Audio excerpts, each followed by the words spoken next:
आपणा सर्वांचं स्वागत आहे केव्ही ॲडटेकच्या एका नवीन पॉडकास्ट चॅनलमध्ये। आज आपण या पॉडकास्टचा पहिला भाग प्रकाशित करीत आहोत। आज आपण आलेलो आहोत फलटण एज्युकेशन सोसायटीचे श्रीमंत मालोजीराजे प्रवेश परीक्षा मार्गदर्शन केंद्र द गुरुद्रोणा सायन्स अकॅडमीचे डायरेक्टर श्री अविनाश नरुटे सर यांचा इंटरव्ह्यू घेण्यासाठी। तर आता आपण सरांना काही प्रश्न करूया, पाहूया सरांच्या काय प्रतिक्रिया आहेत, सरांचे काय एक्सपिरियन्स आहेत, सरांचा प्रवास इत्यादीबद्दल आपण या ठिकाणी जाणून घेऊया। नमस्कार सर, या पॉडकास्ट सिरीजमध्ये आपलं स्वागत आहे। तर आता मी सरांबद्दल सांगतो थोडं। सर जसं मी आता सांगितलं की डायरेक्टर आहेत द गुरुद्रोणा सायन्स अकॅडमी फलटणचे। तर सर त्यांचा प्रवास आपल्याला थोडक्या शब्दांमध्ये सांगतील। सर, तर माझा तुमच्यासाठी पहिला प्रश्न आहे, सर तुमच्या स्वतःबद्दल थोडीशी आम्हाला बेसिक माहिती द्या। अगोदरचा प्रवास, इथे येण्या अगोदरचा, फलटणमध्ये येण्या अगोदरचा तुमचा प्रवास, याबद्दल थोडं सांगा। नमस्कार। माझ्याबद्दल सांगायचं गेलं तर थोडीशी स्टोरी वेगळी आहे, कारण एज्युकेशन घेण्याआधीचं बॅकग्राऊंड फार वेगळं होतं। म्हणजे माझा जन्मच अशा घरामध्ये झाला की जिथे एज्युकेशनशी काही संबंधच नव्हता। म्हणजे माझे आजोबा अगदी 7वी पास होते, आजीचं तर काही शिक्षणच नव्हतं। आई वडील पण अगदी जेमतेम, म्हणजे माझ्या वडिलांची 12वी झालेली आहे, आईचं पण शिक्षण 7वी पर्यंत होतं। त्याच्यामुळे असं हायली एज्युकेटेड फॅमिली वगैरे आपण जे म्हणतो असं काही त्या प्रकारे नव्हतंच। त्याच्यामुळे जन्म झाला अगदी गरीब कुटुंबामध्ये। माझे आजोबा आध्यात्मिक होते, म्हणजे त्यांचा अध्यात्मावरती खूप जास्त विश्वास होता। पंढरपूरच्या पांडुरंगाची त्यांनी अगदी 30-35 वर्ष वारी केलेली आहे।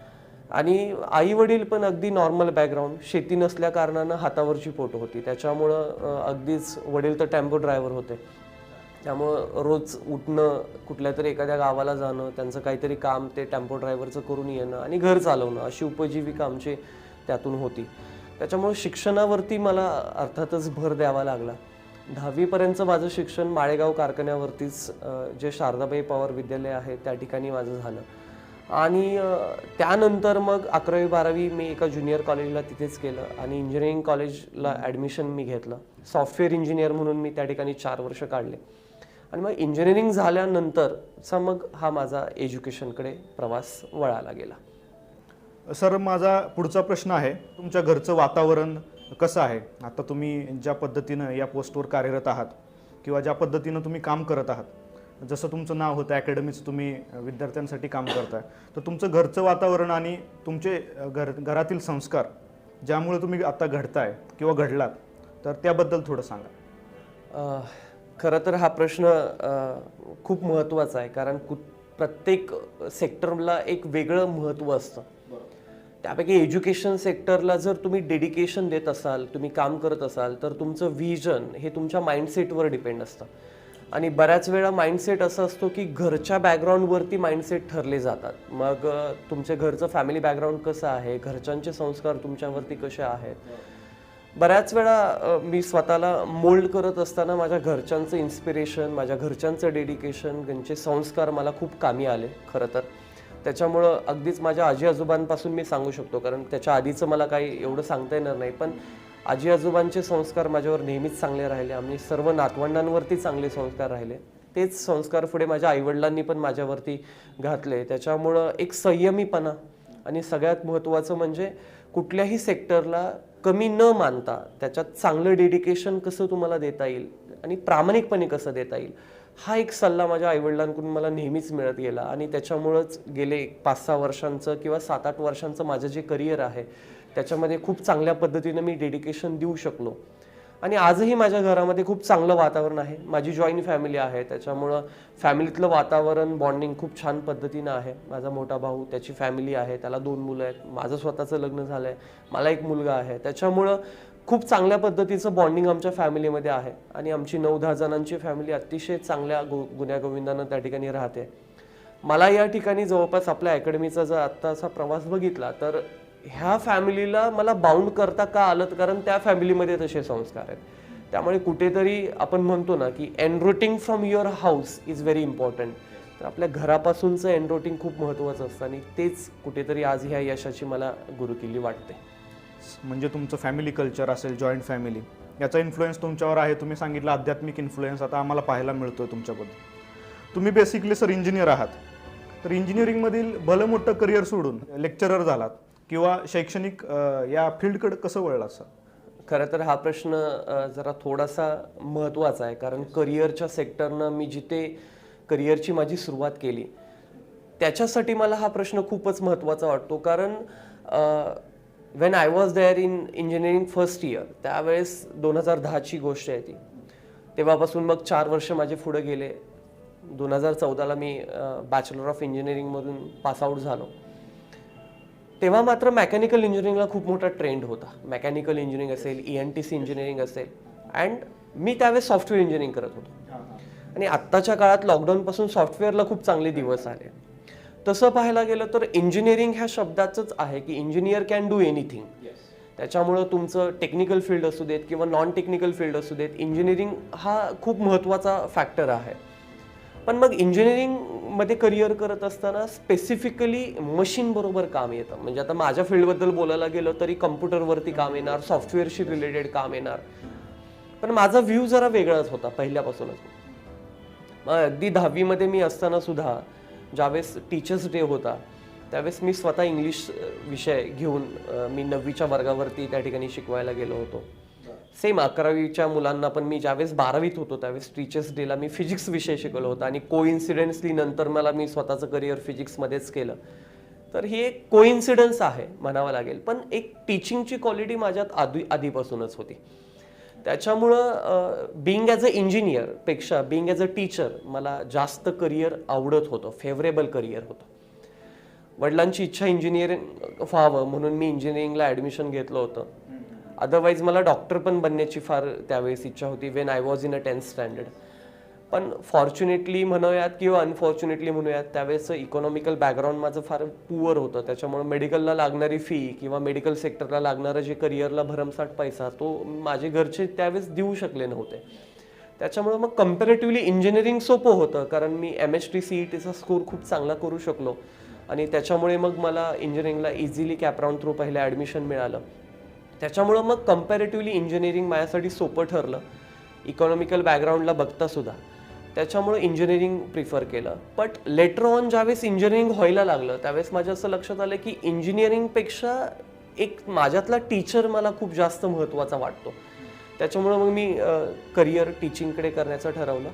आणि ज्यावेळेस मग माझं 2014ला डिग्री पूर्ण झाली त्यानंतर मी अगदी 1-1.5 महिनाच फक्त घरी होतो. त्यानंतर मी डायरेक्टली असं ठरवलं की I wanted to make my career in teaching field.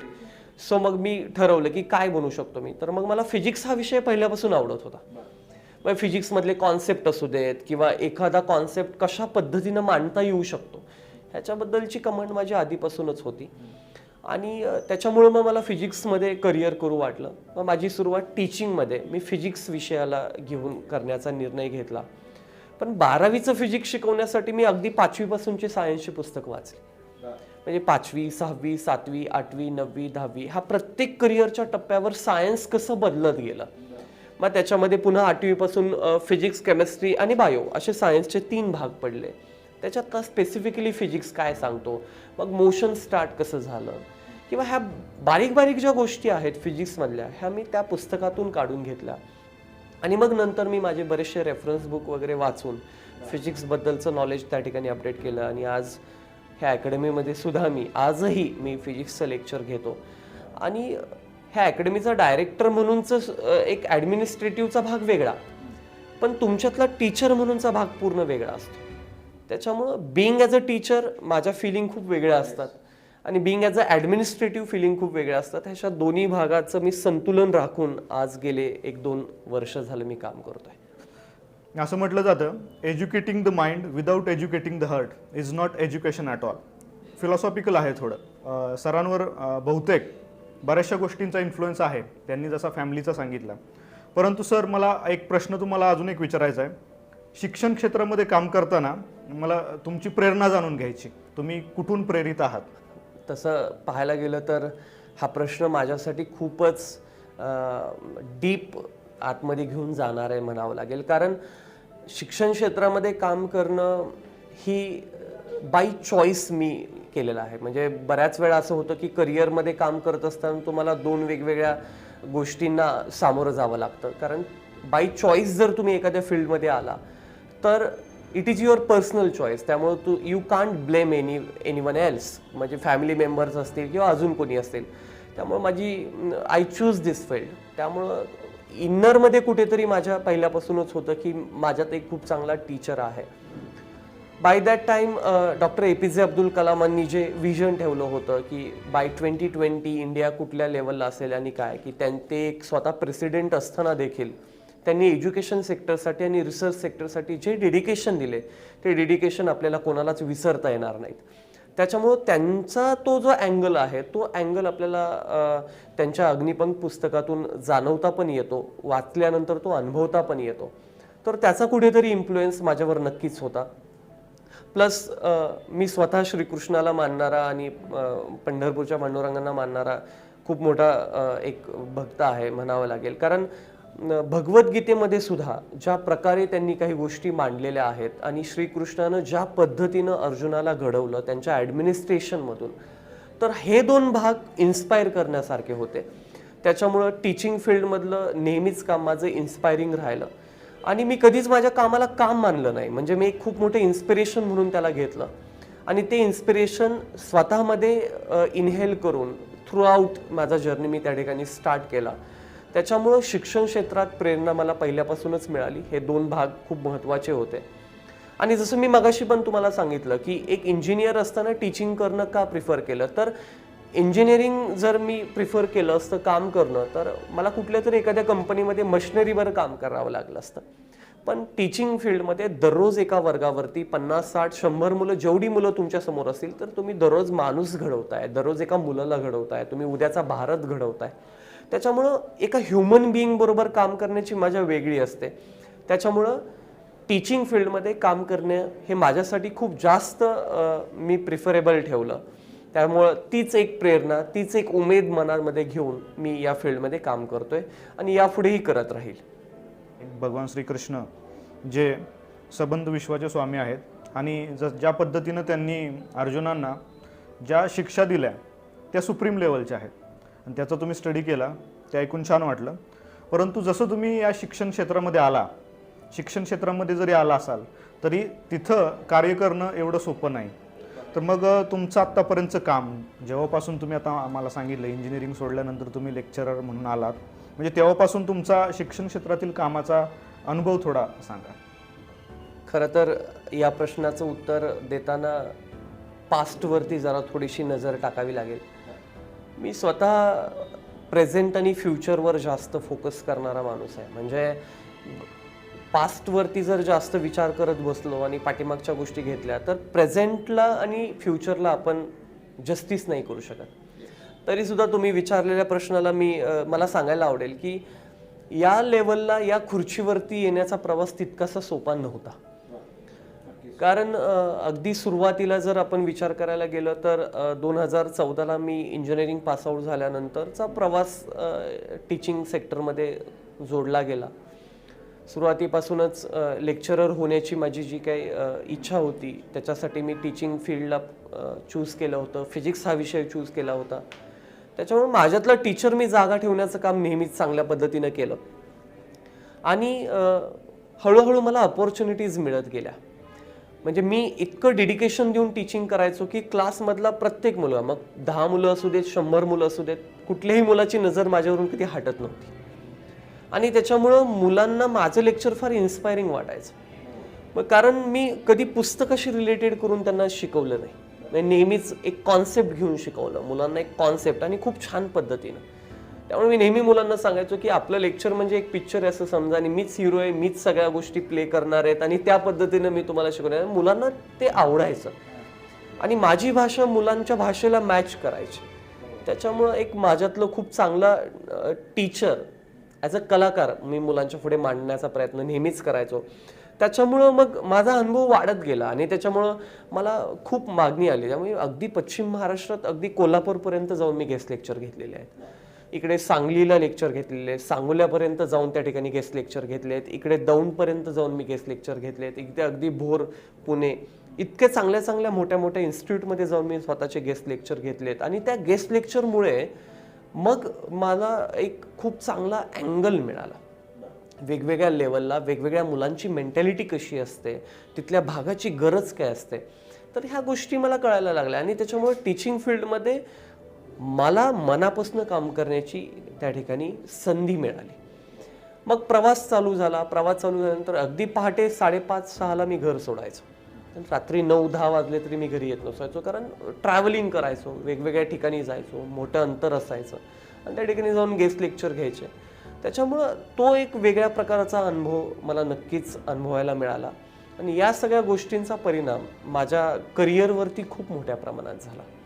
त्याच्यामुळं या शिक्षण क्षेत्राचा जो हा काही गेल्या 7-8 वर्षांचा प्रवास आहे, या प्रवासाला मी खूप चांगल्या पद्धतीने एन्जॉय केलं.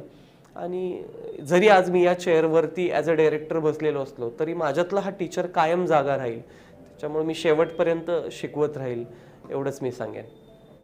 तर सर, तुमचा आत्तापर्यंतचा प्रवास खूप इन्स्पायरिंग वाटला. कुठलीही गोष्ट होण्यामागे, म्हणजे आत्ताच्या विश्वामध्ये ज्या काही गोष्टी घडत आहेत, प्रत्येकामागे 3 गोष्टी काम करत असतात. एक म्हणजे भगवंतांची कृपा, दुसरं स्वतःचा इंटेलिजन्स आणि तिसरं पास्ट कर्मा. तुमच्या बाबतीत तिन्ही गोष्टी पॉझिटिव्ह आहेत असं दिसत आहेत. म्हणून तुम्ही भगवंतांच्या कृपेने तुमच्या स्वतःच्या बुद्धिमत्तेच्या जोरावर आणि तुमच्या आईवडिलांच्या किंवा तुमच्या स्वतःच्या कर्माच्या जोरावर या ठिकाणी पोचलेला आहात. आजकाल आपण पाहतो मार्केटमध्ये अकॅडमी आहेत, बऱ्याचशा इन्स्टिट्यूट आहेत. तर अकॅडमी सुरुवात करण्यामागचा तुमचा उद्देश किंवा संकल्पना किंवा तुमचं विजन याबद्दल थोडंसं सांगा. खरं तर इथे 2 गोष्टी खूप महत्त्वाच्या आहेत. शिक्षणात होणारा जो बदल आहे तो पाठीमागच्या 10 वर्षात खूप मोठ्या प्रमाणात झाला. आपण जर बघितलं तर आज एज्युकेशन सेक्टरमध्ये बऱ्याचशा गोष्टी खूप बदललेल्या आहेत. ज्यावेळेस आपण 10वीमध्ये होतो, 2007-08ची गोष्ट, मी ज्यावेळेस 10वीमध्ये होतो त्यावेळेसचे शिक्षण, त्यावेळेस अकॅडमी एवढ्या फेमस नव्हत्या. त्यावेळेस मग प्लेन 11वी-12वीला कॉलेजला ॲडमिशन घ्यायचं, त्या ठिकाणी ॲडमिशन घेतल्यानंतर 2 वर्ष प्लेन जातात तुमचे, मग तुम्ही कुठल्या तरी एखाद्या एक्झामची तयारी करता आणि मग पुढचे प्रवेश परीक्षा तुमच्या होऊन मग ॲडमिशन व्हायचं. आत्ता हे अलीकडं फार मोठा ट्रेंड आला की जिथे अकॅडमीला मुलं घालायची, तिथे 2 वर्ष मुलं थांबणार, मग तिथे JEE असेल, नीट असेल, CET असेल, NDA असेल, वेगवेगळ्या एक्झामची मुलं तयारी करतात आणि मग पुढे चांगल्या इन्स्टिट्यूटमध्ये ॲडमिशन घेण्याचं मुलांचं जे स्वप्न असतं ते पूर्ण करतात. खरं ह्याला कारणीभूत लॉकडाऊन आहे असं मला म्हणावं लागेल. कारण ज्यावेळेस कोविड आला आणि कोविडमध्ये तुम्हाला तर माहिती आहे की सगळं जग ठप्प झालं, सगळ्यांवरती त्याचा खूप मोठा परिणाम झाला आणि आपण सगळे घरी होतो निवांत. आणि अगदीच तो पॅच असा होता की त्यावेळेस माझे सगळं काम बंद झाले आणि आपण घरामध्ये सगळे अगदी एका केजमध्ये अडकून पडलो. तर लॉकडाऊनच्या काळामध्ये मला स्वतःला वेळ खूप देता आला. म्हणजे त्यावेळेस मग मी स्वतःच्यातल्या बऱ्याचशा क्वालिटीज त्या ठिकाणी बाहेर काढायला लागलो, विचार करायला लागलो. घरच्यांना पण मी त्यावेळेस खूप मोठ्या प्रमाणात वेळ देऊ शकलो. तर सगळ्यात महत्त्वाची गोष्ट म्हणजे की लॉकडाऊनमध्ये करिअरला मला ओरिएंटेड विचार करण्याची संधी मिळाली. आणि मग त्यावेळेस जो शिक्षणात होणारा जो आत्ताचा बदल आहे त्या बदलाबद्दल मी जास्त विचार केला. मग त्याच्यामध्ये आपण कोटा फॅक्टरीबद्दल बोललो तर वावगं ठरणार नाही की JEEची तयारी त्या ठिकाणी राजस्थानमध्ये मुलं करतायत, मोठ्या प्रमाणामध्ये करतायत. लातूरला पण आपण बघतो की नीटची तयारी मोठ्या प्रमाणात मुलं जाऊन करतायत. मग जी गावातली मुलं आहेत, जी शेतकऱ्यांची मुलं आहेत, जी कोट्यामध्ये लातूरमध्ये जाऊ नाही शकत आणि मोठ्या प्रमाणातली ती फी पण नाही भरू शकत, they can't offered that much hi fees.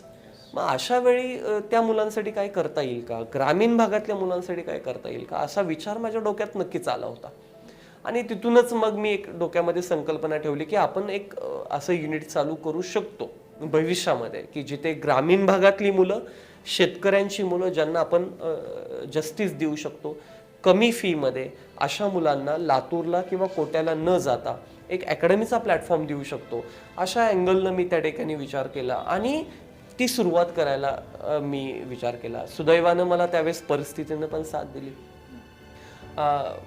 माझे मित्र गणेश कोकरे सर आहे, जे आत्ता ऑलरेडी माझ्याबरोबर काम करत आहेत, त्यांनीही मला त्याच्याबद्दल एक खूप चांगला प्लॅन करण्याची संधी किंवा त्यांनी त्यांचं विजन मांडलं. एक त्याच्यातला वाईड अँगल त्यांनी मला सांगितलं आणि एक एकत्रितपणे विचार करून एक पुढं कसं जाता येईल याच्याबद्दलचं एक विजन त्या ठिकाणी तयार केलं आणि एक अकॅडमीची स्थापना करण्याचा निर्णय मला असं वाटतं कुठेतरी लॉकडाऊनमध्ये झाला.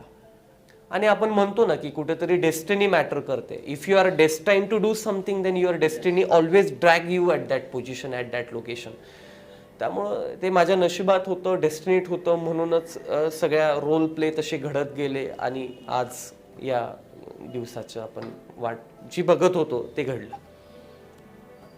आता आपण हा जो भव्य दिव्य कॅम्पस पाहतोय द गुरुद्रोणा सायन्स अकॅडमीचा, इथं सगळ्या फॅसिलिटीज वगैरे आत्ता आपण जो पाहतोय, तर द गुरुद्रोणा सायन्स अकॅडमी आपल्या फलटणमध्ये उभं राहण्यामागची स्टोरी काय आहे आणि विशेषतः मला या नावाबद्दल जाणून घ्यायचं आहे. कारण आजकाल लोक फॅन्सी ट्रेंड आहे, वेगवेगळी नावं देतात, फॉरेन कल्चरशी त्यांचा इन्फ्लुएन्स जास्त असतो. तर गुरुद्रोणा सायन्स अकॅडमी एकदम वैदिक कल्चरचं नाव वाटतं. तर या नावामागची सुद्धा स्टोरी आणि ही फलटणला या अकॅडमी येण्यामागचं काय कारण आहे? तुम्ही जसं आता विचारलं त्या पद्धतीनं खरं तर हा प्रश्न माझ्यासाठी अतिशय महत्त्वाचा आहे. गुरुद्रोण सायन्स अकॅडमीची फलटण एज्युकेशन सोसायटीमध्ये सुरुवात आणि फलटण एज्युकेशन सोसायटीनं स्वतःचं जे काय आज एम्पायर उभं केलं आहे याच्याबद्दल बोलणं म्हणजे माझ्यासाठी खूप मोठी अभिमानाची गोष्ट आहे. फलटण एज्युकेशन सोसायटी जसं तुम्हाला माहिती आहे की राजे फॅमिली आणि अगदी मधोजी महाराजांपासून म्हणजे श्रीमंत मोदीजी महाराज असतील, त्यांनी सुरुवातीला मोदीजी हायस्कूलची सुरुवात केली 1800च्या काळामध्ये. 150 वर्षांची परंपरा आहे. नंतरच्या काळामध्ये श्रीमंत मालोजी महाराजांनी पण त्याला एक खूप मोठ्या प्रमाणात पुढे वाढवण्याचं काम केलं. फलटण एज्युकेशन सोसायटीची त्यांनी त्या ठिकाणी स्थापना केली आणि श्रीमंत मालोजी महाराजांचं जे व्हिजन होतं आणि त्यानंतरच्या जे शिवाजी राजे आहेत, त्यानंतर रामराजे महाराज आहेत किंवा आदरणीय बाबा आहेत, पिटू बाबा आहेत, यांच्या सगळ्यांचे जे व्हिजन आहेत हे व्हिजन कुठेतरी एज्युकेशन सेक्टरला पकडून आहेत आणि ते व्हिजन पुढं नेण्याचं काम, त्यांच्या व्हिजनला पकडून करण्याचं काम मला त्या ठिकाणी संधी मिळाली. ही खूप मोठी गोष्ट आहे माझ्यासाठी. अकॅडमीची स्थापना फलटण एज्युकेशन सोसायटीमध्ये 2 वर्षांपूर्वी झाली. 6 जानेवारी 2022ला आपला पहिला वर्धापन दिन त्या ठिकाणी झाला. आता दुसरा वर्धापन दिन आपला त्या ठिकाणी येतोय. त्याच्यामुळं खरं तर फलटण एज्युकेशन सोसायटीच्या मनामध्ये माझ्या आधीपासूनच असं त्यांच्या डोक्यात होतं, आदरणीय बाबांच्या डोक्यात असेल किंवा आपल्या फलटण एज्युकेशन सोसायटीचे जे प्रशासन अधिकारी आहेत माननीय श्री निकम सर यांच्या डोक्यात असेल. यांनी एकत्रितपणे कदाचित असा विचार केला असावा की आपल्याला या एज्युकेशन सेक्टरला, आपल्या सोसायटीला आता जर अपग्रेड करायचं असेल, अपलिफ्ट करायचं असेल तर आपल्याला स्पर्धा परीक्षांवरती भर द्यावा लागेल. मग त्याच्यामध्ये MPSC असेल, UPSC असेल किंवा टेक्निकल फील्डमध्ये आपली JEEची एक्झाम असेल, CETची एक्झाम असेल, नॉन टेक्निकल किंवा मेडिकल सेक्टरसाठी नीटची एक्झाम असेल, आर्किटेक्चरला जायचं असेल किंवा मुलांना फार्मसीला जायचं असेल, ॲग्रिकल्चरला जायचं असेल, तर मुलांना ह्या वेगवेगळ्या स्पर्धा परीक्षांना जर सामोरं जायचं असेल तर एक असं युनिट तयार करावं लागेल. कदाचित त्यालाच त्यांनी व्हिजन पकडून अकॅडमीचं एक प्लॅनिंग त्यांच्या डोक्यात होतंच. माझ्या येण्याच्या पूर्वीच आदरणीय बाबांनी, निकम सरांनी अगदी मंत्रालयातून प्रवेश परीक्षा मार्गदर्शन केंद्राची स्थापना करण्यासाठीची परमिशन आणली होती आणि ती परमिशन ऑलरेडी आपल्या संस्थेकडे होती. सुदैवानं नंतर म्हणतात ना की if you are destine for something तर तुम्हाला तुमची किस्मत तिथपर्यंत घेऊन येते. आणि आदरणीय निकम सरांनी एक दिवस मला कॉल केला आणि मला इथेच फलटण एज्युकेशन सोसायटीच्या मधुजी हायस्कूलच्या ऑफिसला भेटण्यासाठी बोलवलं होतं. मी त्या ठिकाणी आलो, भेटलो सरांना आणि अकॅडमीबद्दलचं जे काही व्हिजन आहे, प्लॅनिंग आहे हे मी सरांना त्या ठिकाणी सांगितलं. आणि मग instantly sir he got impress because of my vision, my thinking. मला सरांनी सांगितलं की आपल्याला ह्याच्यावरती जर पुढं जायचं असेल तर आपण बाबांच्या पुढे ह्या सगळ्या गोष्टी मांडू. आदरणीय श्रीमंत संजीवराजे नाईक निंबाळकर आपल्या या फलटण एज्युकेशन सोसायटीचे सेक्रेटरी साहेब आहेत. मग त्यांच्या पुढे कॉन्फरन्स हॉलला माझी एक मीटिंग त्यांनी लावली, माझा एक सेमिनार त्या ठिकाणी लावला आणि मी माझं जे काही व्हिजन आहे, जे प्लॅनिंग आहे की आपण 5वी ते 10वी फाउंडेशनला मुलांना काय देऊ शकतो, 11वी 12वीमध्ये वेगवेगळ्या स्पर्धा परीक्षांची तयारी कशा पद्धतीनं करून घेऊ शकतो, हे सगळं मला त्यांच्या समोर सांगण्याची मला संधी मिळाली. मला आजही आठवतंय 2 वर्षांपूर्वी अगदी तो डिसेंबर महिन्याचा एंडिंग होता, 2021ची गोष्ट आहे. आणि डिसेंबर महिन्याच्या एंडिंगला आणि बिगिनिंगला जानेवारीच्या तो फेज होता. त्यावेळेस माझी बाबांबरोबर मीटिंग झाली. त्या गोष्टी मी त्यांना सगळ्या सांगितल्या. त्यावेळेस अगदी फलटण एज्युकेशन सोसायटीचे गव्हर्निंग काउन्सिलिंगचे सगळे मेंबर त्या ठिकाणी होते. बाबा स्वतः त्या ठिकाणी होते, आदरणीय निकम सर त्या ठिकाणी होते. आणि मग त्यावेळेसचं त्यांना ते प्लॅनिंग खूप आवडलं आणि कदाचित त्याच वेळी त्यांना असं जाणवलं असावं की yes, he is the one who can uplift our education society through this kind of vision. आणि ती गोष्ट त्यांना कदाचित जाणवली असावी आणि मला त्याची संधी त्यांनी दिली. माझ्या खांद्यावर खूप मोठी जबाबदारी त्यांनी टाकली. माझं वय त्यावेळेस अगदी 27-28 वर्ष वय माझं असेल. आणि एवढ्या यंग वयामध्ये हा मुलगा ते करू शकतो असं त्यांना वाटलं आणि गेल्या 2 वर्षांपासूनची ती जबाबदारी मी त्याच विश्वासानं पार पाडतोय. त्याच्यामुळं ती तशी सुरुवात फलटण एज्युकेशन सोसायटी बरोबर ह्या अकॅडमीची झाली आणि द गुरुद्रोणा सायन्स अकॅडमी असं नाव आपण ह्याला दिलं. खरं तर जसं मी तुम्हाला सांगितलं की श्रीमंत मालोजीराजे प्रवेश परीक्षा मार्गदर्शन केंद्र हे नाव त्या ठिकाणी आदरणीय बाबांनी, निकम सरांनी त्या ठिकाणी फायनल केलं. आणि द गुरुद्रोण सायन्स अकॅडमी म्हणजे एक असं हब की जिथे तुम्हाला जसं हे तुम्ही विचारलं की हे नाव का देण्यात आलं, तर माझ्या डोक्यावरती पहिल्यापासूनच महाभारताचा खूप मोठा इन्फ्लुएन्स होता. 100%. अगदीच मी लॉकडाऊनच्या काळात महाभारत अख्खं वाचून काढलेलं आहे. आणि त्यावेळेस अर्थातच श्रीकृष्ण जगाचा दाता आहे, विधाता आहे, त्यांनीच हे सगळं चक्र चालवलं हे आपल्याला सगळ्यांना माहिती आहे. पण एज्युकेशन सेक्टरमध्ये एक गुरु कसा असायला पाहिजे, त्या गुरुमध्ये काय क्वालिटीज असायला पाहिजेत आणि एक गुरु आपल्या शिष्याला कसा घडवतो ह्याचं मूर्तिमंत उदाहरण आज जगाच्या पाठीवरती कोण आहे तर द गुरुद्रोण आहेत. गुरुद्रोणांनी 100 कौरव असतील किंवा 5 पांडव असतील कधी भेदभाव केला नाही. आणि त्या काळामध्ये गुरुकुल पद्धती काय असते ती त्यांनी चालू केली. हे तुम्हाला आम्हाला सर्वांना माहिती आहे, ते नाकारून चालणारच आहे. त्यामुळे त्या काळामध्ये जर अशा पद्धतीची शिक्षण पद्धती होती की जिथे होला हो नाहीला नाही, सत्याला सत्य असत्याला असत्य मानणारा तो जो एक पगडा होता तो गुरुद्रोणांनी मांडला. आणि त्याच्यातून आपण बघतो की अर्जुनासारखा एक शिष्य घडला. आणि गुरुद्रोणांनी स्वतःच्या मुलाला जसं विद्या देण्याचं काम केलं, जसं 100 कौरवांना विद्या देण्याचं काम केलं, तसंच 5 पांडवांना पण विद्या देण्याचं काम केलं. आता ही गोष्ट फार वेगळी आहे की 5 पांडवांपैकी फक्त अर्जुनच का ग्रेट ठरले, हे त्याच्या कॅपॅबिलिटीवरती ठरलं. पण गुरुद्रोणांनी कधी आजादुजापणा केलेला नाही, हे नाकारताही येणार नाही. आणि म्हणून कुठेतरी मला ते खूप जास्त इन्स्पायरिंग वाटलं. म्हणूनच या अकॅडमीला गुरुद्रोणा सायन्स अकॅडमी नाव देण्याचं मी ठरवलं. त्याच्या पुढे जर आपण बघितलं तर आजही आपल्या अकॅडमीमध्ये जर एखादा टीचर बेस्ट असेल, त्याला बेस्ट टीचर अवॉर्ड आपल्याला द्यायचा असेल तर आपण त्याला द गुरुद्रोणा अवॉर्ड देऊन त्यांना सन्मानित करतो. आणि एखादा मुलगा जो best student of the year असेल त्यांना आपण द अर्जुना नावाचा अवॉर्ड देतो. त्याच्यामुळं द गुरुद्रोणा आणि द अर्जुना यांचं जे बॉन्डिंग आहे ही सुद्धा बॉन्डिंग आपण खूप छान पद्धतीने आपल्या अकॅडमीमध्ये देण्याचं काम, दाखवण्याचं काम गेले 2 वर्ष झालं करतोय. त्याच्यामुळं एक वेगळा आनंद आहे मला ह्या नाव देण्या पाठीमागचा.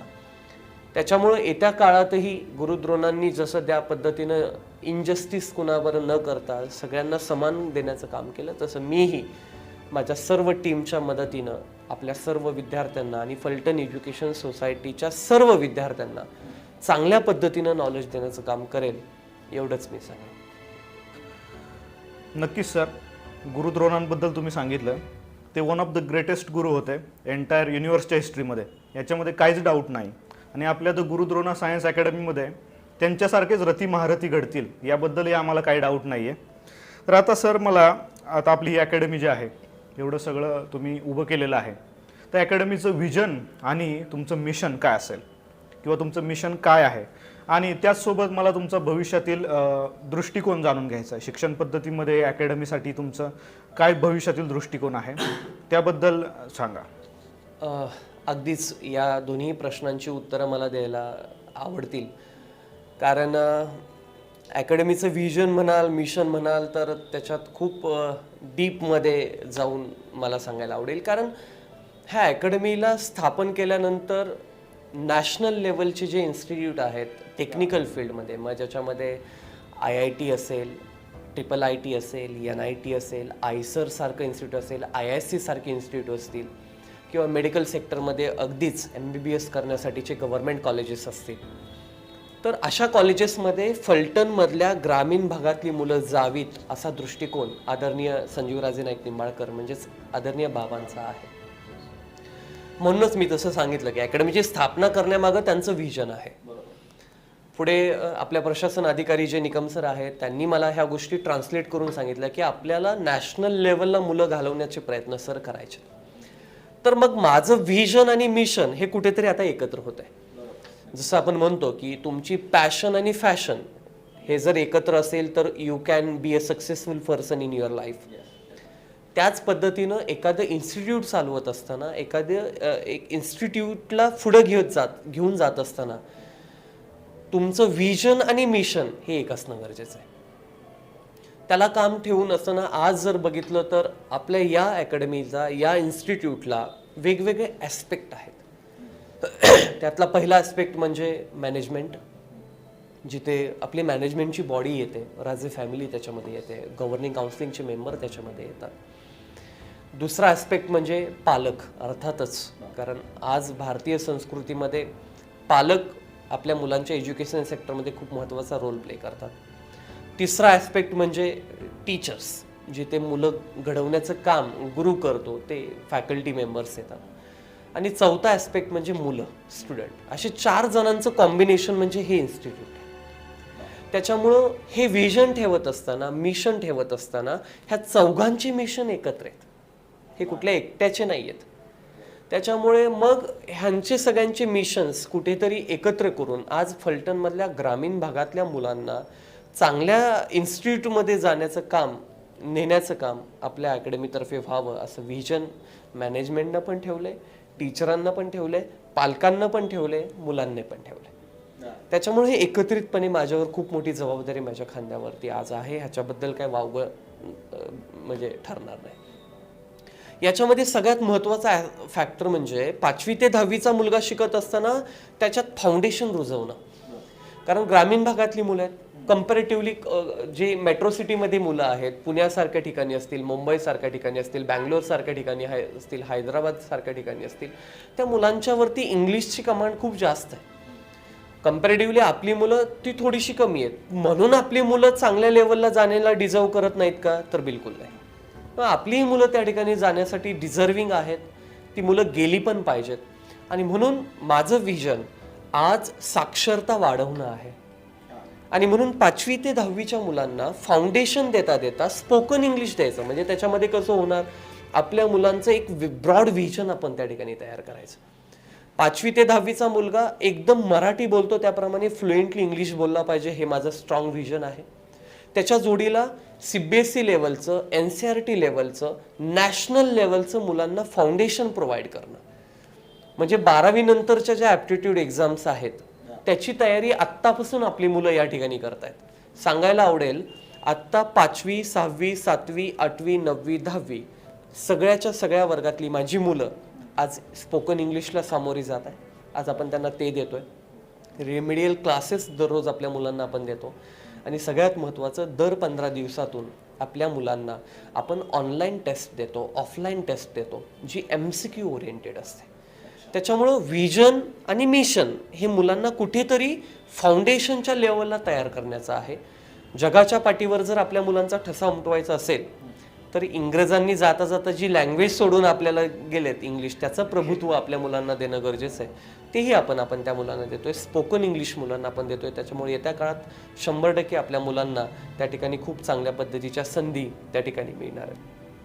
तुम्ही जो दुसरा प्रश्न विचारला की भविष्यात तुमचा काय दृष्टिकोन नक्की आहे, जसं मी तुम्हाला सांगितलं की 5वी ते 10वी फाउंडेशन आहेच, त्याच्या जोडीला 11-12चा आपण मुलांना या ठिकाणी जे हब दिलाय, जो फाउंडेशन मुलांना दिलाय, ज्याच्यामध्ये IITला जायचं असेल तर मुलांना JEE मेन्स ॲडव्हान्सचं प्रिपरेशन आहे, मेडिकलला जायचं असेल तर नीटचं प्रिपरेशन त्या ठिकाणी आहे, किंवा मुलांना डिफेन्समध्ये करिअर करायचं असेल, नौदलामध्ये जायचं असेल, 3 दलांपैकी कुठल्या एअरफोर्स असेल, आर्मीमध्ये जायचं असेल तर NDA सारखा आपण प्लॅटफॉर्म मुलांना देतोय. आर्किटेक्चरचा प्लॅटफॉर्म आपण या ठिकाणी मुलांना देतोय. ॲग्रिकल्चरचा प्लॅटफॉर्म आहे, हॉर्टिकल्चरचा प्लॅटफॉर्म आहे, फार्मसीचा प्लॅटफॉर्म आहे. आणि माझं वैयक्तिक म्हणणं आहे की प्रत्येक ठिकाणी मुलांनी रिसर्च ओरिएंटेड काम केलं पाहिजे. आणि म्हणून मी येत्या काळात the Guru Drona research centre आपल्या फलटण एज्युकेशन सोसायटीच्या अंडर उभं करण्याचं काम करतोय. याच्यासाठी मला मनापासून धन्यवाद द्यायचे आहे आपल्या संस्थेचे सेक्रेटरी आदरणीय बाबा. बऱ्याच वेळा मी रामराजे महाराजांचे सुद्धा 1-2 वेळा भाषण ऐकलेले आहेत पब्लिकमध्ये बोलत असताना की सर आपल्याला कुठेतरी आर्टिफिशियल इंटेलिजन्स आणि डेटा सायन्सवर काम करावं लागणार आहे. त्यामुळे ते रिसर्चशी कुठेतरी रिलेटेड आहे. प्लस आपल्या संस्थेचे प्रशासन अधिकारी निकम सर, आदरणीय निकम सर, त्यांनीही मला याच्यावरती काम करण्यासाठी स्पेशली प्रेरणा दिलेली आहे, सांगितलेलं आहे. त्याच्यामुळे कुठेतरी येत्या काळात त्यांचे आभार मानण्याचं कारण एवढंच की त्यांनी आज फलटण एज्युकेशन सोसायटीच्या अंतर्गत या अकॅडमीला इतकं मोठं बळ दिलं आणि आज स्वतःचं रिसर्च सेंटर उभं करतोय आपण. त्याच्यासाठी लाखोंची मदत आदरणीय बाबांनी आपल्यासाठी केलेली आहे. ही बिल्डिंग उभी केलेली आहे. आणि येत्या काळात मी त्याच रिसर्च सेंटरच्या माध्यमातून 8वी 9वी 10वी ह्या 3 वर्गातल्या मुलांना जगाच्या पाठीवरती भारतामध्ये कसं स्वतःचं पाय उंच करायचे, स्वतःला कसं अप्राईज करायचं, याच्यासाठी आपण रिसर्च ओरिएंटेड थिंकिंग करतोय. आणि वेगवेगळे प्रोजेक्ट घेऊन आपल्या मुलांना त्या ठिकाणी रिसर्चमध्ये आपण उतरवणार आहोत.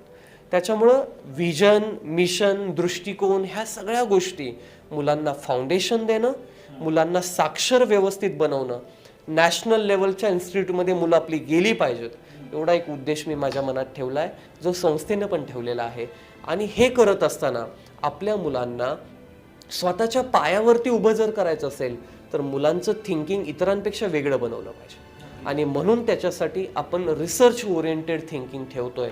येत्या 1-1.5 महिन्यात आपल्या द गुरु द्रोणा रिसर्च सेंटरचं ओपनिंग आदरणीय बाबांच्या हस्ते आपण करणार आहे याच नवीन वर्षामध्ये. आणि त्याचं काम आता युद्ध पातळीवर चालू आहे.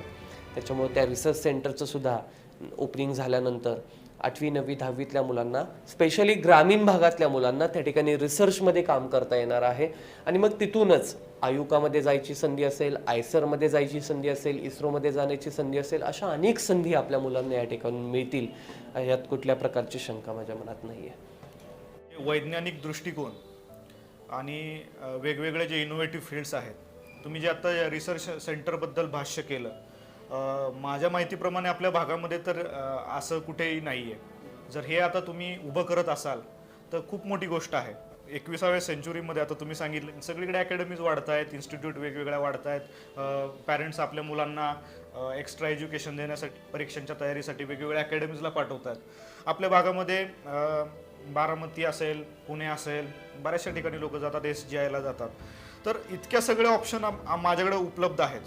तर माझं समजा कोणी पाल्य असेल तर मला इथंच मी त्या पाल्याला का पाठवावं, म्हणजे the Guru Drona science academy फलटणमध्येच या पाल्याला का पाठवावं, म्हणजे बाकीच्या सुद्धा अकॅडमीचे ऑप्शन्स माझ्याकडे उपलब्ध आहेत. तर तुम्ही त्याबद्दल मला काय सांगाल, मला कसं तुम्ही ॲज अ पालक सांगाल? खरं तर या प्रश्नाचं उत्तर 2 वेगवेगळ्या भागानं द्यावं लागेल. एक भाग म्हणजे फलटण एज्युकेशन सोसायटीनं जो निर्णय घेतला अकॅडमी स्वतःची स्टार्ट करण्याचा, ग्रामीण भागातल्या मुलांसाठी, शेतकऱ्यांच्या मुलांसाठी, मग त्यांनी इकॉनॉमिकल फॅक्टरला नाही पकडलं. आज जर बाहेरचा विचार केला तुम्ही, कोट्यामध्ये, लातूरमध्ये, बारामतीमध्ये, अगदी कुठे कोल्हापूरला जायचं म्हटलं, पुण्यामध्ये जायचं म्हटलं तर 4-4, 5-5 लाख रुपये फी मुलांना भरावी लागते. तिथे हॉस्टेलिंगला फी द्यावी लागते, मेसला फी द्यावी लागते. आणि एवढा मोठा खर्च ग्रामीण भागातल्या पालकांना देणं शक्य नाही आहे. आदरणीय बाबांनी संस्थेमध्ये ह्याची सुरुवात करत असताना व्हिजनच असं ठेवलं की आपण कमीत कमी फीमध्ये मुलांना ह्या फॅसिलिटीज प्रोव्हाइड करायच्या. एक वेळ आपल्याला प्रॉफिट कमी राहिलं तरी चालेल, पैसे कमी मिळाले तरी चालते. त्यामुळे पालकांसाठी एक खूप चांगली संधी आहे की महाराष्ट्रातल्या कानाकोपऱ्यातनं प्लस आउट ऑफ महाराष्ट्रीयनचे काय फॅकल्टीज आज आपल्याकडे आहेत, नॅशनल लेवलच्या फॅकल्टीज प्लस महाराष्ट्रीयन लेवलच्या फॅकल्टीज आपण एकत्र करून हे इन्स्टिट्यूटमध्ये आज एज्युकेशन देतोय. त्याच्यामुळं कमीत कमी फीमध्ये जास्तीत जास्त फॅसिलिटीज आपल्या मुलांना आपण प्रोव्हाइड करतोय. लायब्ररीची सुविधा खूप चांगल्या मोठ्या प्रमाणात आपण मुलांना दिली, कॉन्फरन्स हॉल आपल्या मुलांना दिला, रीडिंग हॉल्स आपण आपल्या मुलांना दिले, रात्रीच्या अभ्यासिका आपण त्यातले 9-9:30 पर्यंत चालू करतोय. त्यामुळं घरचं खाऊन पिऊन दररोज मुलं घरून अपडाऊन करतायत, त्यामुळे बाहेर राहण्याचा खर्च नाही, खाण्याचा खर्च नाही, आणि दररोज इथे 9-9, 10-10 तास पालकांच्या नजरेत मुलं आहेत. अंडर CCTV कॅम्पस आहे, त्याच्यामुळे सर्व्हिलियन्स असल्या कारणानं पालकांना कधीही आपले मुलगा काय करतो हे आपण दाखवू शकतो, ते बघूही शकतात. त्यामुळं पालकांच्या नजरेसमोर मला असं वाटतं मुलगा घडणं खूप महत्त्वाचं आहे. हेच विजन राजे फॅमिलीने त्या ठिकाणी ठेवलं. तो एक महत्त्वाचा फॅक्टर. दुसरा फॅक्टर म्हणजे की व्हाय द गुरुद्रोण सायन्स अकॅडमी. खरं तर तसं पाहायला गेलं तर माझं जे मिशन आहे, विजन आहे, हे कुठेतरी ऍक्टिव्हिटी ओरिएंटेड आहे. त्याच्यामुळं मुलांना फक्त पुस्तकी ज्ञान देण्यापेक्षा मुलांना ऍक्टिव्हिटी ओरिएंटेड टीचिंग आपण देतोय. म्हणजे आज तुम्ही बघा, तुम्ही कुठल्याही माझ्या मुलांना भेटा, 5वीतला मुलगा असू देत किंवा 8वीतला असू देत, 10वीतला असू देत, 11वी-12वीतला असू देत, CBSEतला मुलगा असू देत किंवा स्टेट बोर्डचा मुलगा असू देत, दोन्ही ठिकाणी आपण आपल्या मुलांना ऍक्टिव्हिटी ओरिएंटेड टीचिंग देतोय. दर आठवड्याला फिजिक्स, केमिस्ट्री, मॅथमॅटिक्स आणि बायो ह्या 4ही विषयांच्या ऍक्टिव्हिटीज आपण क्लासमध्ये घेतो. आपले टीचर एखादा कॉन्सेप्ट शिकवत असताना त्या कॉन्सेप्टची ऍक्टिव्हिटी क्लासमध्ये घेतात. मग वेगवेगळ्या प्रकारच्या ऍक्टिव्हिटी असतात, म्हणजे ब्रेन टीजर क्वेश्चन असेल, लॉजिक बेस्ड क्वेश्चन असेल, ॲनालिटिकल क्वेश्चन असेल, मॅथमॅटिकल टूल्सवरती क्वेश्चन असतील, किंवा सायन्समधल्या वेगवेगळ्या ऍक्टिव्हिटी परफॉर्म करून मुलांना दाखवायच्या, म्हणजे एखादा कॉन्सेप्ट मुलांना झपकन लक्षात येतो. त्याच्यामुळं पुस्तकात बघून पाठांतर करण्यापेक्षा ऍक्टिव्हिटीकडे बघून मुलगा शिकतो. त्याच्यामुळं तुम्ही काही ऍक्टिव्हिटीज आपल्या या माध्यमातून मुलांना दाखवा देखील, की काय ऍक्टिव्हिटी आपल्या इथं होतात, काय ते तुम्हाला त्याचा एक्सपोजर त्या ठिकाणी नक्कीच पालकांना दाखवता येईल. आणि आपण त्या सगळ्या ऍक्टिव्हिटी शूट करतो आणि पालकांचे आपण जे व्हॉट्सअप ग्रुप बनवलेत त्या व्हॉट्सअप ग्रुपला आपण त्या ऍक्टिव्हिटीज त्या ठिकाणी टाकत असतो. त्याच्यामुळं घरी बसून सुद्धा पालक खूप समाधानी राहतात की माझा मुलगा सकाळपासून संध्याकाळपर्यंत अकॅडमीमध्ये जातोय, तो वेळ वाया त्याचा जात नाहीये, तो फाउंडेशन शिकतोय, तो स्पोकन इंग्लिश शिकतोय, टेक्निकल नॉन टेक्निकलचं नॉलेज त्याला त्या ठिकाणी मिळत आहे, आणि सगळ्यात महत्त्वाचं माझ्या मुलाला त्या ठिकाणी ऍक्टिव्हिटी बेस्ड टीचिंग मिळत आहे. त्याच्यामुळे जर तुम्ही बघितलं, आज युरोपियन कंट्रीज जर घेतल्या, एखाद्या मुलाला प्लेन एज्युकेशन ते त्या ठिकाणी कधी देत नाहीत. एखादा छोटा 4-5 वर्षांचा मुलगा जर असेल तर त्याला एखादा बंदिस्त रूममध्ये ते सोडतात. त्या रूममध्ये वेगवेगळे इक्विपमेंट असतात, म्हणजे खेळण्याच्या रिलेटेड असतील, बॅटबॉल असेल, बॅडमिंटन असेल, अजून वेगळं काय असेल, किंवा टेक्निकल फील्डमधले काही मशिनरीज असतील, त्या मुलाला तिथे आतमध्ये सोडतात. आणि त्या मुलावर तिथे कोणी नसतं, आणि त्या मुलावरती कॅमेरे लावले जातात युरोपियन कंट्रीजमध्ये, आणि बघतात की तो मुलगा सगळ्यात जास्त वेळ कशा बरोबर वेळ घालवतोय. तो मुलगा मशिनरीवर जास्त खेळतोय का, इक्विपमेंटवर जास्त खेळतोय का, बॅटवर जास्त खेळतोय, आणि मग त्यातलं मुलाला शिक्षण देण्याची सुरुवात करतो. दुर्दैवानं आपल्या इथं अजून काय भारतात तशा पद्धतीची एज्युकेशन पॉलिसीज नाही आहेत, पण जे काय आहे त्याच्यातला बेस्ट आपण आपल्या मुलांना देणं आपलं काम आहे. म्हणूनच त्या कुठल्या तरी कॉन्सेप्टला पकडून मी आपल्या या अकॅडमीमध्ये technical field, non technical field, medical sector याला पकडून ऍक्टिव्हिटी घेण्याचं काम करतो. मग आपल्या मुलांना कशामध्ये जास्त इंटरेस्ट आहे हे मला कळतं, आणि त्याच्यावरती मग आपण 11वी-12वीला मुलांचं करिअर करण्यासाठी मुलांना त्या ठिकाणी चॉईसेस निवडून देतो. त्याच्यामुळं इतर अकॅडमीमध्ये फक्त फाउंडेशन घेतलं जाईल, या ठिकाणी फाउंडेशनच्या जोडीला स्पोकन इंग्लिश, मुलांची लँग्वेज स्ट्रॉंग करणं, त्याच्या जोडीला मुलांना ऍक्टिव्हिटी बेस्ड टीचिंग देणं, हे सगळ्यात महत्त्वाचं काम आपण त्या ठिकाणी करतोय.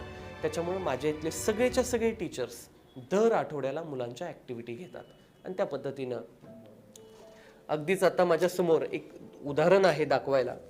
दिवाळीची सुट्टी मुलांना लागते, आणि अशा पद्धतीचे आपण मुलांना दिवाळी अंक देतो. म्हणजे ह्या दिवाळी अंक माझ्या सगळ्या मुलांकडे असतो, 5वी ते 10वी, CBSE असेल किंवा इकडे 11वी-12वीला नाही. मग या दिवाळी अंकामध्ये मी वेगवेगळे क्वेश्चन टाकतो, म्हणजे दिवाळीच्या सुट्टीत मुलगा न्यूट्रल घरी बसण्यापेक्षा अगदी त्याच्यामध्ये आत्तापर्यंत किती सिलेबस कव्हर झालाय, किती अनक्लिअर सिलेबस आहे, त्याचं एखादं पेज आपण देतो. त्याच्यानंतर सगळ्यात महत्त्वाच्या 2 ऍक्टिव्हिटी आपण मुलांना त्यावेळी देतो. त्यातली पहिली ऍक्टिव्हिटी म्हणजे वेगवेगळ्या वर्गासाठी वेगवेगळ्या ऍक्टिव्हिटी असतात. आता हा माझ्या हातामध्ये 5वीचा दिवाळी अंक आहे. तर 5वीच्या मुलांना आपण त्या ठिकाणी काय सांगितलं होतं की make a college of forts, sky lantern और रांगोळी डिझाईन. म्हणजे मुलांनी एका फोर्ट्स संदर्भात, स्काय लॅटर्न संदर्भात, रांगोळीच्या संदर्भात वेगवेगळे कॉलेजेस करायचे, इन्फॉर्मेशन गॅदर करायची, त्याचे फोटो चिटकवायचे. 5वीचा मुलगा म्हणजे त्याच्यासाठी हे मोठं चॅलेंजेस आहे. Write the verbs from A to Z. A to Zच्या मधले सगळे जेवढे वर्ब्स येतात ते लिहून काढा, म्हणजे मुलांचे डोक्यात 100% ते वर्ब्स राहतील. सुट्टीमध्ये पण मुलं एन्जॉय करता करता एज्युकेशनशी कुठेतरी रिलेटेड राहतील. त्यानंतर write the importance of your family members. आज कुठेतरी एज्युकेशन देताना बऱ्याचशा एज्युकेशन संस्थेमध्ये एज्युकेशन दिलं जातं, संस्कार नाही दिले जात. आज आपल्या इथं आपण संस्कार मुलांच्या थ्रू जावतोय. तुमच्या आईवडिलांचं महत्त्व काय, तुमच्या आजी आजोबांचं महत्त्व काय, तुमच्या काका काकीचं महत्त्व काय, आणि हे सगळं का तुमच्यासाठी महत्त्वाचं आहे. म्हणजे एज्युकेशन सेक्टर बरोबर मुलांना संस्कार जर आपण देऊ शकलो ना तर मुलगा घडणार आहे, उद्याचा तो चांगला भारताचा नागरिक घडणार आहे. तर अशा पद्धतीनं मी, आणि एखादं मॅथ्सचं पझल म्हणजे मुलाचं लॉजिक डेव्हलप होण्यासाठी एक साधं उदाहरण मी दिलंय तुम्हाला की अशा पद्धतीचं आपण मुलांना वेगळे पण देतो, ॲक्टिव्हिटी बेस्ड टीचिंग देतो. म्हणूनच गुरुद्रोण सायन्स अकॅडमीला मुलांना आणि पालकांना निवडायला पाहिजे. नक्कीच सर, तुम्ही आता शिक्षणासोबतच ज्या शेवट तुम्ही जो पॉईंट सांगितला तो मला खूप आवडला. संस्कारयुक्त विद्यार्थी घडवण्याचं तुम्ही काम करताय, म्हणजे व्हॅल्यूज, मोरालिटी. शिक्षण तर बऱ्याचशा इन्स्टिट्यूट देत आहेत, बऱ्याचशा अकॅडमीज देत आहेत, परंतु आपण जे युनिक सांगितलं ॲक्टिव्हिटी बेस्ड शिक्षण आहे. आम्ही तुमचे यूट्यूब चॅनलसुद्धा पाहिला या अगोदर, त्याच्यावर सुद्धा बऱ्याचशा ॲक्टिव्हिटी तुमच्या डेली पब्लिश होत असतात. तर 2-3 दिवसाला काही ना काहीतरी चालू आहे. प्लस तुमचे विद्यार्थी बोलताना दिसतात बऱ्याचशा रील्समध्ये वगैरे. म्हणजे तुम्ही सोशल मीडियाचा वापर हा पालकांपर्यंत तुमच्या विद्यार्थ्यांचं कौशल्य पोहोचवण्यासाठी, त्यांच्या क्रिएटिव्ह साईड्स पोहोचवण्यासाठी, जसं तुम्ही आता सांगितलं दिवाळी अंक वगैरे, या गोष्टी बऱ्याचशा अकॅडमी सर करत नाहीत. आमची सुद्धा व्हिजिट असते बऱ्याचशा ठिकाणी. तर आपण पाहतोय आजच्या धकाधकीच्या जीवनामध्ये फक्त एज्युकेशनसुद्धा धोक्याचं आहे. जेवढं तुम्ही त्यांच्यावर लादताय त्यापेक्षा तुम्ही या ठिकाणी बऱ्याचशा पद्धतीनं ते कव्हरअप केलेलं दिसतंय. तर आता विद्यार्थ्यांना ज्या भविष्यात ज्या करिअर संधी आहेत, तर भविष्यातील संधींबद्दल सारा विद्यार्थ्यांना थोडं मार्गदर्शन करा. याच्यामध्ये खरं तर भविष्यातल्या ज्या काही संधी आहेत, म्हणजे आपण त्याला म्हणतो फ्युचर ऑपॉर्च्युनिटीज मुलांसाठी, ह्या खूप मोठ्या आहेत. तसं पाहायला गेलं तर 10वी नंतर ज्यावेळेस मुलगा 11वी-12वी सायन्स निवडतो त्यावेळेस सायन्समधून सगळ्यात जास्त ऑपॉर्च्युनिटीज मुलांना त्या ठिकाणी होतात. त्याच्यामध्ये मग technical field, non technical field असेल, मेडिकल फील्ड असेल, ॲग्रिकल्चर असेल, डिफेन्स असेल, मोठा वाईड अँगल आहे. माझ्या मते द गुरुद्रोण सायन्स अकॅडमीमध्ये शिकणारा प्रत्येक मुलगा हा चांगला उद्याचा भारताचा नागरिक बनवण्यासाठी मी काम करणार. त्याच्यामुळं मुलाच्या मध्ये बेसिक ॲबिलिटीज आणि त्याच्या लायबिलिटीज ह्या 2 गोष्टींचं फॉर्मेशन आपल्या अकॅडमीत आपण खूप छान पद्धतीने करतो. माझा पूर्ण स्टाफ त्या ठिकाणी वेल क्वालिफाईड आहे. त्याच्यामुळं मुलांना खूप चांगल्या लेवलचं नॉलेज देण्याचं काम आज आपण ह्या अकॅडमीमध्ये करतोय. त्याच्यामुळं मॅक्सिमम मुलं आपल्या संस्थेतून नॅशनल लेवलच्या इन्स्टिट्यूटमध्ये कसे जातील, याच्यातून IIT असेल, IIIT असेल, NIT असेल, किंवा मेडिकलमध्ये MBBSला गव्हर्नमेंट कॉलेजला कसे जातील, किंवा अगदी 11वी-12वी नंतर मुलानं प्लेन BSc केलं तर मुलाला MPSc करायचं असेल, BSc ॲग्री करून MPSc करायचं असेल तर मुलासाठी कशा संधी राहतील याच्याबद्दलचं मार्गदर्शन आपण मुलांना काउन्सिलिंगमध्ये करतो. माझं सेपरेट काउन्सिलिंग डिपार्टमेंट त्यासाठी आहे. दर 15 दिवसाला, 20 दिवसाला ज्या मुलांचे मोरल मला डाऊन होताना दिसतात किंवा ज्या मुलांचे व्हिजन मला जरा अनक्लिअर वाटतात, अशा मुलांचं आपण त्या ठिकाणी काउन्सिलिंग करतो. पालकांचं देखील आपण काउन्सिलिंग करतो. मुलाचा रिपोर्ट कार्ड आपण पालकांना त्या ठिकाणी वाचून दाखवतो, काउन्सिलिंग करून सांगतो. त्यामुळे येत्या काळामध्ये मुलांना चांगल्या लेवलचे इन्स्टिट्यूट गाठण्यासाठी, करिअरच्या खूप चांगल्या संधी मुलांना मिळण्यासाठी, आणि हे ग्रामीण भागातले पालक आहेत, त्याच्यामुळं मुलांना जर चांगले मार्क्स मिळाले तर उद्याचं सगळं शिक्षण त्या मुलांचं स्कॉलरशिपवरती होईल, मिळणाऱ्या फेलोशिपवरती होईल. त्यामुळे पालकांचा एक्स्ट्राचे पैसे त्याला जाणार नाहीत. हेच विजन धरून मुलांना करिअरच्या संधीच आपल्याला त्या ठिकाणी द्यायच्यात गुरुद्रोण सायन्स अकॅडमीच्या आणि फलटण एज्युकेशन सोसायटीच्या मार्फत. नक्कीच सर, तुम्ही आता सांगितल्याप्रमाणे सर्व काही चालू आहे. आणि आता अकॅडमिक लाईफमध्ये पालक हा एक मोठा ॲस्पेक्ट आहे. पालकांची ड्युटीज विद्यार्थ्यांप्रती, त्यांचे कौशल्य जाणून घेणे किंवा त्यांच्यातील गुण अवगुण जाणून घेणे याबद्दल आहेत. तर विद्यार्थी आणि पालक या दोघांनाही तुम्हाला जर संदेश द्यायचा असेल तर तुम्ही तो काय द्याल? विद्यार्थ्यांना आणि पालकांना माझ्याकडून एकच संदेश असेल की फलटण एज्युकेशन सोसायटीचे श्रीमंत मालोजीराजे प्रवेश परीक्षा मार्गदर्शन केंद्र म्हणजेच द गुरुद्रोण सायन्स अकॅडमी आपल्या सर्वांसाठी आहे. जसं मी सांगितलं की आदरणीय बाबा निकम सर आणि बाकीच्या सगळ्यांचे जे व्हिजन आहे, हे व्हिजन कुठेतरी फलटणमधल्या ग्रामीण भागातल्या मुलांना टॉप लेवलच्या इन्स्टिट्यूटमध्ये पोहोचवण्याचं व्हिजन आहे. उद्याच्याला तुमचं स्वप्न असेल पालक म्हणून की आपल्या मुलानं पुढे भविष्यात खूप चांगलं करिअर टेक्निकल फील्डमध्ये करावं, इंजिनिअरिंगमध्ये करावं, नॉन टेक्निकल फील्डमध्ये, मेडिकलमध्ये किंवा डिफेन्समध्ये करावं, असे तुमचे स्वप्न असेल, तुमच्या मुलांची काही स्वप्न असतील आणि आपल्याला कुठलेही स्वप्न पूर्ण करायचं असेल तर इकॉनॉमी फॅक्टर खूप महत्त्वाचा आहे. जर तुमच्या स्वप्नांना, तुमच्या पंखांना बळ देण्यासाठी तुमची परिस्थिती आडवी येत असेल, तुमचे पैसे मध्ये आडवे येत असतील तर तुम्ही नक्की आमच्यापर्यंत या. कारण या ठिकाणी आपण मी पाठीमागच्या वर्षीही गुरुद्रोण सायन्स अकॅडमीमध्ये GSAT नावाची एक परीक्षा घेतली, गुरुद्रोणा स्कॉलरशिप अँड ॲडमिशन टेस्ट. आदरणीय बाबांच्या वाढदिवसानिमित्त आपण मुलांना स्कॉलरशिप देतो. ज्या मुलांना मार्क्स चांगले पडतील पण त्यांची परिस्थिती नाहीये, अशा मुलांना अगदी फ्रीमध्ये आपण शिकवलंय. त्यामुळे बाबांच्या वाढदिवसानिमित्त ही एक अपॉर्च्युनिटी आपण दरवर्षी मुलांना त्या ठिकाणी देत असतो. त्याच्यामुळे 101% आमचं टार्गेट मुलांची साक्षरता वाढवणे, मुलांना चांगल्या लेवलला नेण्यासाठीच आम्ही काम करतोय. त्याच्यामुळं तुम्ही 101% हा फलटण एज्युकेशन सोसायटीचा प्लॅटफॉर्म तुमचं भविष्यातलं स्वप्न पूर्ण करण्यासाठी वापरू शकता. हा एक संदेश मी तुम्हाला याच्यातून देऊ इच्छितो. मुलांसाठी सुद्धा तुम्ही 5वी ते 10वीचा फाउंडेशनचा कोर्स आहे, 11वी 12वीचं युनिट आहे. आपले आत्ता ॲट प्रेझेंट 4 ठिकाणी आपण युनिट काम करतोय. सगळ्यात पहिलं युनिट म्हणजे आपलं मधुजी हायस्कूलमध्ये 5वी ते 10वीचं फाउंडेशनचं युनिट आहे. मधुजी हायस्कूलमध्ये ज्युनियर विभागाचं 11वी 12वीचं युनिट ज्या ठिकाणी आत्ता आपण बसलोय ते आहे. तिसरं युनिट आपलं त्या ठिकाणी मालोजीराजे शेती विद्यालय आणि ज्युनियर कॉलेजमध्ये आहे. आणि चौथं युनिट आपलं जाधववाडीला Shivajiraje English medium school CBSE unit आहे. अशा त्या 4 ठिकाणी आपण काम करतोय. आज बघता बघता हजारांच्या घरात आपले विद्यार्थी अकॅडमीचे तयार झालेले आहेत. त्याच्यामुळे सर्व विद्यार्थ्यांना माझा एक मेसेज आहे की आपण एक उद्याचा भारताचा चांगला नागरिक बनणार आहोत. त्याच्यामुळं तुम्हाला फाउंडेशन प्लस तुमच्यामध्ये ॲक्टिव्हिटी बेस्ड टीचिंग देण्याचं काम आपल्या फलटण एज्युकेशन सोसायटीच्या या युनिटच्या मार्फत आपण नक्कीच करणार आहोत. त्यामुळं उद्याच्याला तुमच्यातला एक चांगला इंजिनियर, चांगला डॉक्टर, चांगला भविष्यातला एक भारताचा नागरिक वाट बघतोय.